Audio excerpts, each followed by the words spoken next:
미술 작품의 예술적 가치부터 경제적 가치까지 오늘도 흥미로운 미술 세계로 안내해드리겠습니다.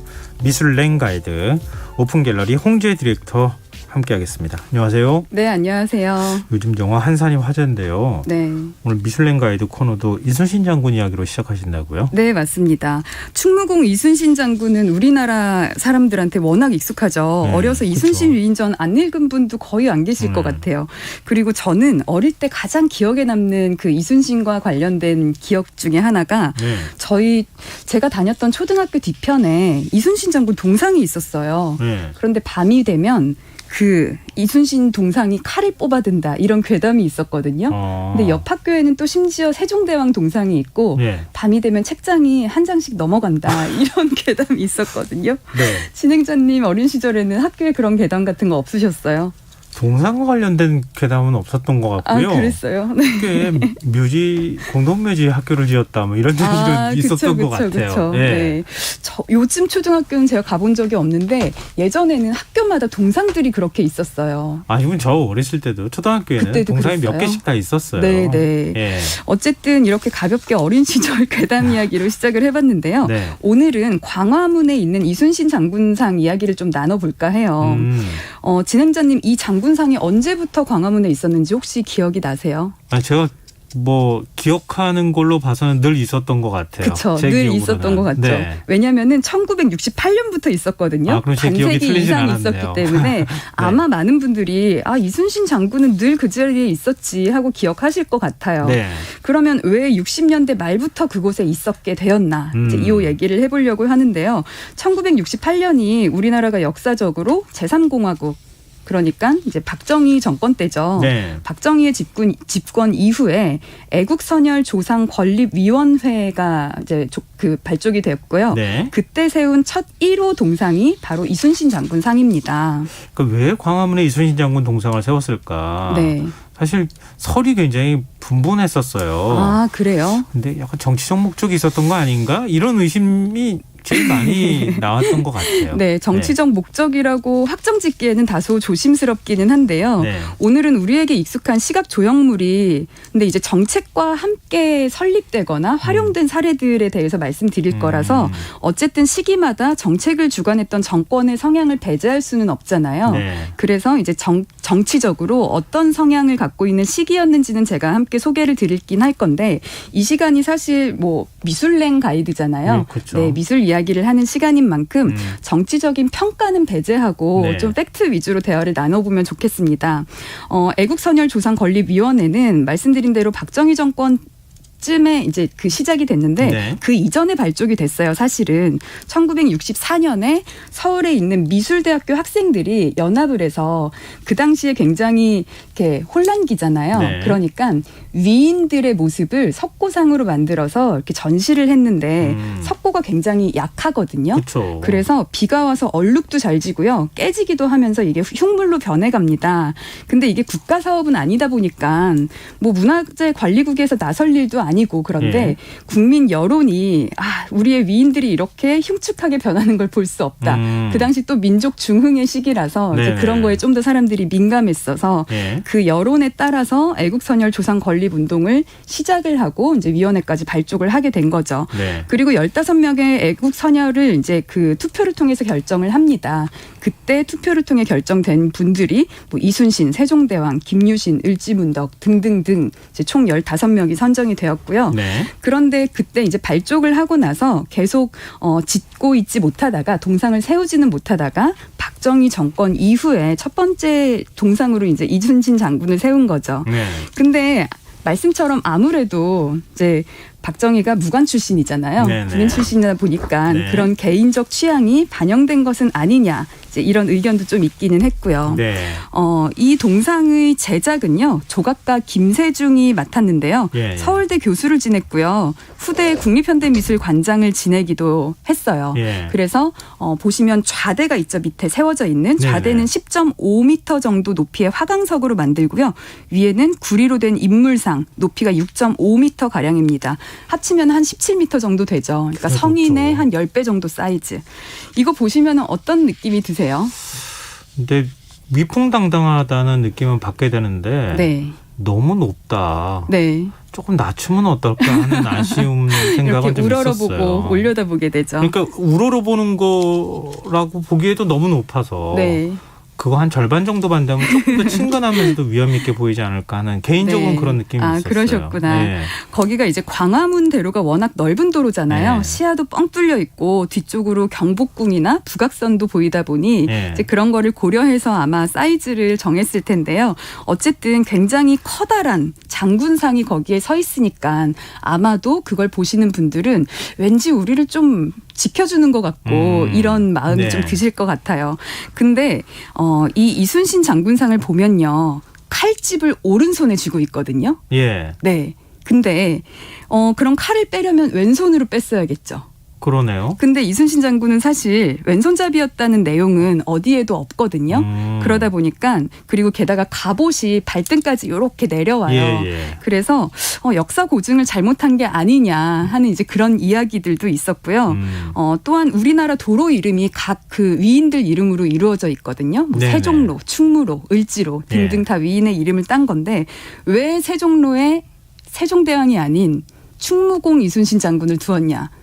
충무공 이순신 장군은 충무로로 가야지. 이제 이런 이슈도 있었습니다. 네. 그래서 이제 무관 출신 박정희가 본인을 투사하고자 한 것은 아니냐. 이제 이런 얘기도 있었고요. 어쨌든 이제 동상 하나가 세워진다는 거는 굉장히 민감한 이슈와 여러 가지 의견들이 왔다 갔다 하는데 그래서 이후로도 이 장군상을 여러 번 위치를 옮기자. 이런 의견과 계획도 있었는데 결과적으로는 지금 이 동상은 광화문을 지키고 있죠. 어쨌든 동상이 세워질 때는요. 여러 가지 의견들이 많았는데요. 지금은 이제 반세기가 지났잖아요. 그러니까 정치적 혼란기를 좀 지나고 나서 지금 국민들이 느끼는 것은 정치적 목적보다는 그래도 우리를 위풍당당하게 지켜주는 그런 대한민국의 상징이 좀 된 것 같아요. 그렇죠. 예. 근데 앞서 애국선열 동상 15개 만들기로 했다고 말씀하셨잖아요. 네. 다른 동상들 네. 을지로에는 을지문덕장고가 있어야 되고 아니요. 그렇지 않고요. 이거 사실 여론에 따라서 급하게 만들었다 그랬잖아요. 예. 위원회를. 남산 둘레에 각각 이렇게 흩어져 있는데요. 뭐 장충당 공원 쪽에도 있고 예. 일부러 찾지 않으면 모르는 위치에 좀 세워져 있기는 합니다. 근데 광화문엔 세종대왕 동상 있잖아요. 네네. 나중에 언제쯤 맞아요. 2009년에 나중에 생겼어요. 예, 기억이 나는데. 네. 이거는 정치적 목적하고는 무관하게 세워진 거예요. 2009년에는 정치적 목적으로는 제가 잘 모르겠고요. 대신에 광화문의 이순신 장군 동상과 비교해 볼 만한 세종대왕상은 여의도 공원에 있는 세종대왕상이에요. 자주 보셨죠? 봤어요. 본 적이 있어요. 네. 이것도 아마 이렇게 굳이 찾지 않으면 모르시는 네. 분들이 있을 거예요. 네. 그래도 이제 방송하시면서 워낙 여의도랑 익숙하실 텐데요. 네. 여의도가 사실은 원래 허허벌판이었습니다. 공항장으로 그러니까 비행장으로 쓰였고요. 예, 이제 모래섬으로 퇴적된 섬이라서 지금 이렇게 부동산으로도 뜨거운 감자인 이 여의도가 사실은 그냥 불모지였었는데요. 박정희 정권 때 국회의사당을 여의도로 세우면서 여러 가지 공공 업무지구, 주거지구, 상업지구 모두 계획적으로 발달을 했죠. 여기가 원래는요 공원 이전에는 또 광장이었습니다. 알고 계세요? 그럼요. 알고 이거는 계시는군요. 아시는 분들 굉장히 많을 거예요. 네, 원래는 네. 5.16 광장이었다가 나중에 그 이름을 여의도 광장으로 바꾸는데요. 네. 그러다가 지금처럼 공원의 모습이 된 거는 김영삼 정부 때입니다. 1997년부터 짓기 시작해서 99년에 완공을 했는데요. 자, 그때 문화의 마당이라는 곳에 세종대왕상을 설치했어요. 그럼 네. 제가 이렇게 한번 질문을 드려볼게요. 박정희는 이순신 동상을 세웠고 김영삼은 세종대왕상을 세웠다. 좀 매칭이 되는 게 있으신가요? 군사정부하고 문민정부의 차이? 네, 약간 그렇게 좀 매칭이 되시죠. 네네. 물론 딱 단정지어서 정치적 의도라고 할 수는 없지만요. 이제 역사적으로 많은 나라에서 세우는 위인들의 동상은 그 시기의 정권의 이제 이데올로기나 그런 특성과 맥을 같이 하는 경우가 많은 것 같습니다. 그리고 그 초기 의도가 어쨌건 동상을 정치적 상징물로 보고 이제 시간이 지나서 철거를 하는 그런 경우들도 있고요. 확실히 동상들은 다른 조형물에 비해서 설치나 철거에 있어서 맞아요. 민감할 네. 수밖에 없을 것 같은데요. 근데 최근엔 동상을 세우는 일이 예전에 비해서 많이 준 것 같아요. 그렇죠. 예. 그러니까 조형물들은 여전히 정치적인 의도로 세워진다고 저는 생각을 하는데요. 그 정치적 의도라는 게 과거에는 좀 이데올로기 싸움이었는데 이제는 국가를 좀 홍보하거나 브랜딩하기 위한 그런 정치적 전략을 담는 경우가 많은 것 같습니다. 정치적 전략 차원에서 세운 조형물 어떤 게 있을까요? 대부분 공공장소에 있는 조형물들은 그렇게 해석 가능하다고 저는 생각하는데요. 네. 여의도에도 사실 길가에 조형물들 굉장히 많잖아요. 이거는 어떤 이유라고 생각을 하세요? 길가의 조형물이라고 하는 어떤 거 예술작품 말씀하시는 거예요? 네네. 우리가 뭐 알고 있는 건물들 것처럼 앞에. 미인, 뭐 동상 뭐 네, 이런 거 아니고요? 동상 말고 건물 앞에 조각들 많이 서 있잖아요. 여의도에 워낙 많이. 예, 네. 그 대형 건물 같은 경우에는 조각상이 뭐 어떤 형태든 간에 그쵸. 꼭 하나씩 하나씩은 있죠. 있잖아요. 네. 그러면은 그거는 건물 지을 때부터 네. 의무적으로 그렇게 하도록 하는 뭐 이런 게 있는 거 아니에요? 네, 맞아요. 맞습니다. 그 의무적으로 하는 법이 있는데 그 법이 언제 왜 생겼냐를 보면 이 또한 국가의 거대 목표를 위한 거였다는 생각을 저는 하는데요. 이제 큰 건물 앞에 조형물을 세워야 하는 의무적인 법은 1984년에 생겼습니다. 근데 1984년 이후에 86년 그리고 88년에 아시안게임하고 올림픽. 국가적으로 중요한 이벤트가 있었죠. 예, 그렇죠. 예. 네. 그러니까 이게 원래는 미국과 프랑스에서는요. 예술을 위한 퍼센트 법이라고 해서 1930년대에 이런 법이 시작을 했거든요. 네. 그래서 공공 건물의 미적 향상과 또 예술가들의 일자리 제공 차원에서 건축물의 이제 일정 비율을 금액을 이제 공공미술품 설치를 해야 한다 이런 법인데요. 네. 우리나라에서도 사실 문화예술진흥을 목적으로 1972년에 시작이 되기는 했었습니다. 네. 그런데 그때는 권장사항이다가 1984년에는 의무가 된 거예요. 게다가 서울시만 의무가 됐고요. 전국적으로는 95년도에 의무가 됐는데 84년에 서울에만 의무화를 한 이유 이제 이거를 한번 생각해 보자는 거죠. 아시안게임 직전이고 2년 전이고 네, 네. 올림픽 4년 전이니까 그러니까요. 좀 아름답게 보이게 하기 위해서 맞아요. 이렇게 이게 예. 뭐 우연히 아주 우연히 1984년부터 문화예술진흥을 강력하게 힘쓰겠어. 라고 하는 의도만 순수하게 있었는지 저는 알 수는 없지만 네. 사실상 국제적 행사를 앞두고 국가 이미지에 대한 해외의 시선을 의식했다고 하는 의견들이 사실은 대부분이거든요. 그때 올림픽대로도요. 이름도 올림픽대로잖아요. 네네. 82년에 공사를 시작해서 86년에 개통을 한 걸로 제가 알고 있는데요. 이게 김포공항에서부터 이제 올림픽 주 경기장인 잠실운동장까지 쭉 연결이 되는데 그렇죠. 그 지나가는 길에 여의도가 딱 보입니다. 그렇죠. 그렇죠. 예. 네, 그러니까 이 여의도에는 당시에 금융단지 그 조성을 목적으로 고층 건물들이 많이 생겨났는데 이때 미술 장식제도 제가 말씀드린 1%법 그것의 의무화와 맞물려서 공공 조형물들도 본격적으로 증가를 합니다. 그러니까 일종의 건물과 조형물을 함께 전시하는 거죠. 김포공항에서 내려서 잠실까지 가는 이제 외국인들에게 예. 전시의 목적인 거죠. 그래서 우리나라는 이만큼 잘 살고 있습니다. 아주 멋진 나라입니다.라고 이제 홍보를 할 수가 있는 건데요. 네. 물론 전시만을 목적으로 불필요한 도시 계획을 하는 건 당연히 아니고요. 예. 도시 계획 속에 그 기능과 함께 국가의 이미지를 의식한 이러한 도시의 전시적 성격도 포함이 된다는 뜻입니다. 근데 사실 이런 거는 어느 나라나 네. 뭐 여러 가지 정치적 목적하고 문화적 목적 뭐 맞아요. 다양한 목적들이 다 같이 결합되어 있는 거잖아요. 네. 꼭 우리만 이렇게 나쁜 좀 부정적인 인식을 가지고 뭐 시작한 것 같이 그렇게 네. 생각하면 좀 오해가 있을 것 같고요. 그럼요. 네. 뭐 우리 문화 강국이라는 거 보여줄 필요도 있을 것 같고 네, 네. 또 그것 때문에 아까 퍼센트법 말씀하셨지만 네. 예술가들 일자리 창출하고 네.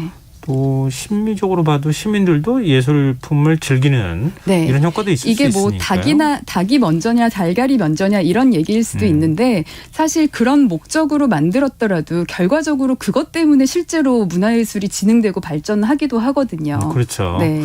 근데 어찌 됐든 간에 여의도에 조형물이 많은 이유가 이런 이제 어떤 역사적 배경이 있었던 것이다. 네, 맞습니다. 확실히요. 80년대 말에 여의도에 설치된 공공조형물들은 민족주의적 정서가 좀 많이 반영되긴 했었던 것 같아요. LG 트윈타워 앞에 있는 조형물은 그 제목이 화합과 조화인데요. 네. 12명의 남녀가 뒤섞여서 역동적으로 도약하는 듯한 형상이고요.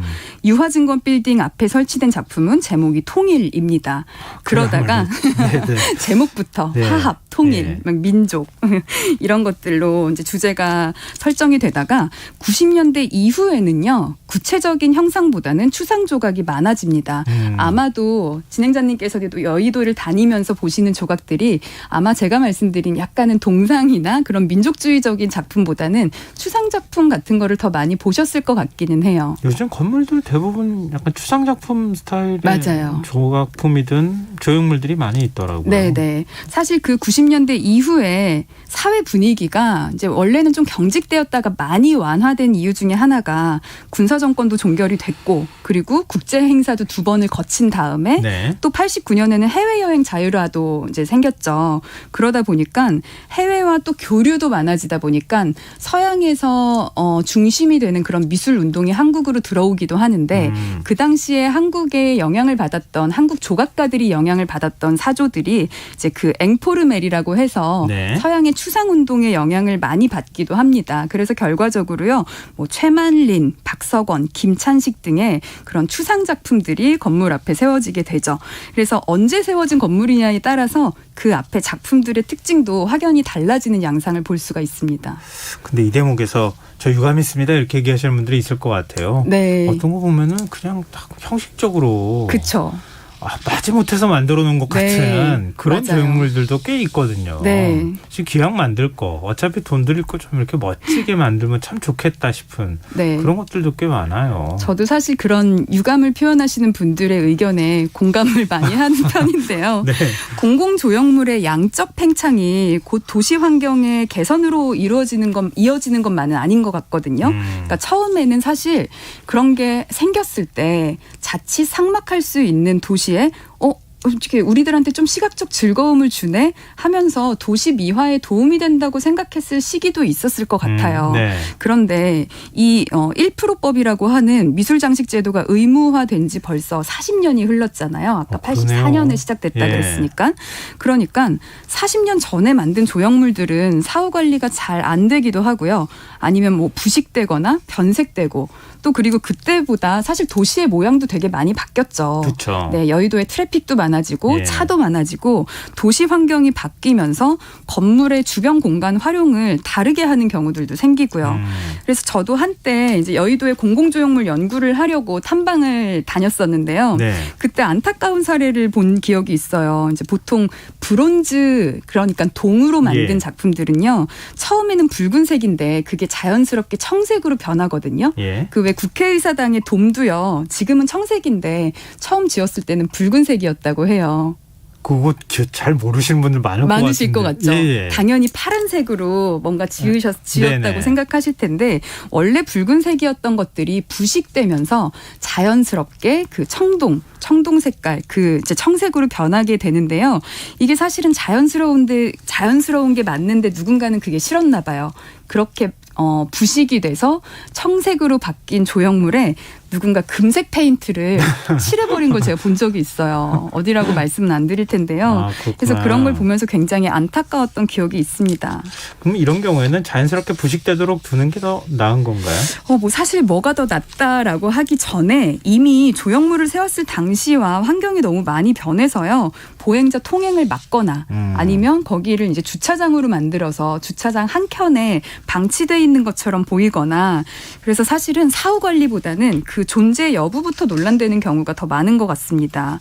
1995년에 그러니까 84년에 의무화되고 나서 불과 10년이 지났을 때 그 당시에 문화평론가인 홍사중 씨는 문화마당 조각공해라는 제목의 글에서 비슷한 의견을 밝힌 적이 있어요. 조형물들이 주변 환경, 특히 건물과 조화를 전혀 고려하지 못하고 있다라고 하면서 비판을 한 적이 있었는데요.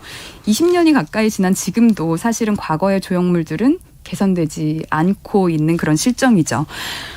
대신에요, 그러니까 이런 실정 때문에 요 의무화된 법이요, 살짝 바뀌기는 했습니다. 아, 그래요? 원래는 건축물이 이제 뭐 어느 정도 이상 규모가 되면 건축비의 1%를 미술 작품을 만드는 비용으로 써야 된다는 법이었는데요. 네. 만약에 그렇게 해서 공공조형물을 만들고 싶지 않으면 0.7%를 그냥 문화예술진흥기부금으로 내세요. 선택적으로 할 수 그렇군요. 있도록 바뀌었고요. 예. 이후에도 이 퍼센테이지는 계속 변화하고 있기는 합니다. 어쨌든 그래도 모든 공공조형물들이 이제 관리에 소홀한 건 아닌데요. 분명히 보기 좋은 것도 있는 것 같아요. 상징적으로 서 있기도 하고요. 그렇죠, 그렇죠. 그 건물보다 그 앞에 네. 조형물이 상징이 되는 맞아요, 경우도 맞아요. 있는 것 같고요. 굉장히 멋지게 관리되는 것들도 있는 것 같던데요. 네, 돌아다니면서 많이 보셨죠. 저거는 네. 조금 흉물 같고, 저거는 그래도 멋지다. 도시를 더 멋지게 만드네 하고 느끼신 것들도 있으실 텐데요. 근데 언젠가 제가 피카소 작품을 네. 크게 이렇게 해놓은 거를 봤는데 네. 그건 막 사람들이 가서 막 만지고 거기서 네. 미끄럼틀을 타는 거예요. 저러면 안 되는데 이런 생각했더니 애초부터 그렇게 만들었더라고요. 네, 네. 그런 것처럼 한번 공공미술품을 잘 만들어 놓으면 네. 굉장히 좋은 영향을 도심에 미치는 것 같아요. 네, 맞습니다. 그 점점 이제 시대가 변화하면서 처음에는 약간은 이제 정치적 목적으로 의무화해서 세웠고, 그것이 약간은 민족주의적인 성향을 띄었던 것을 시작으로 해서 네. 이제는 단순한 미적 향유나 이제 이런 걸 넘어서 홍보를 위한 목적으로 조형물들을 활용하는 사례들이 눈에 띄는데요. 다시 말해서 의무적으로 1%법에 의해서 만드는 게 아니라 정말로 자발적으로 그런 조형물들을 세우는 사례들이 보입니다. 네. 특히 청계천의 스프링이라는 작품 아시죠? 그 골뱅이. 네. 골뱅이라고도 하고 소라라고도 하고 네네. 네, 그게 클래스 올덴버그라고 하는 세계적으로 유명한 미술가인데요. 네. 국제적으로 업무가 많잖아요, 청계천에는. 그렇죠. 그러니까 국가의 이미지를 위해 세운 것으로 좀 해석이 되기는 하거든요. 왜냐하면 광화문에 가면 한쪽에는 세계적인 현대미술가의 작품이 있고 한쪽에는 역사적 위인인 이순신 장군과 세종대왕이 있고, 이제 이런 것들이 조형물이 갖는 상징성을 활용한 국가의 전략적 배치로 좀 볼 수가 있는 거죠. 그렇군요. 근데 그것도 사실 처음에 세울 때 제가 기억하기로는 네, 되게 시끄러웠어요. 말이 많았죠. 근데 말이 안 늘상 말이 어울린다고. 많습니다. 네. 근데 지금은 어느새 뭐 그게 굉장히 뭐 익숙한- 얼마라더라 뭐 이제 이런 맞아요. 얘기부터 해서 얘기가 많기는 했죠. 또 어찌됐든 도시 전체를 전시장처럼 두고 건물과 조형물들을 작품처럼 배치를 하고 있구나 이런 생각을 하게 되네요. 네, 맞습니다. 도시 계획이나 건축은 미술과는 또 다른 영역이기는 한데요. 어쨌든 조형물 활용이 빠지지 않다 보니까 늘 함께 좀 얘기를 하게 되는 것 같습니다. 저 질문이 있어요. 마지막으로 네. 짧게 얘기해 주세요. 네. 세종대왕상은 왜 앉아 있어요? 항상 이렇게 서서 이렇게 그런 모습으로 그 만들면 안 역사적 될까요? 고증에 따라서 그렇군요. 그 조형물뿐 아니라 그림도 좀 많이 앉아 있는 게 많이 있는 것 같아요. 저는 책을 서비스도 들고 괜찮을 것 같아서. 네, 알겠습니다. 재밌는 생각이네요. 네, 오늘 미슐랭 가이드 여기서 마무리하겠습니다. 지금까지 오픈갤러리 홍재 디렉터와 함께했습니다. 고맙습니다. 네, 감사합니다. 김성환의 시사요. 오늘 순서 여기서 마칩니다. 모바일 쿠폰 당첨자는 홈페이지 공지사항에서 확인하실 수 있습니다. 편안한 밤 되십시오.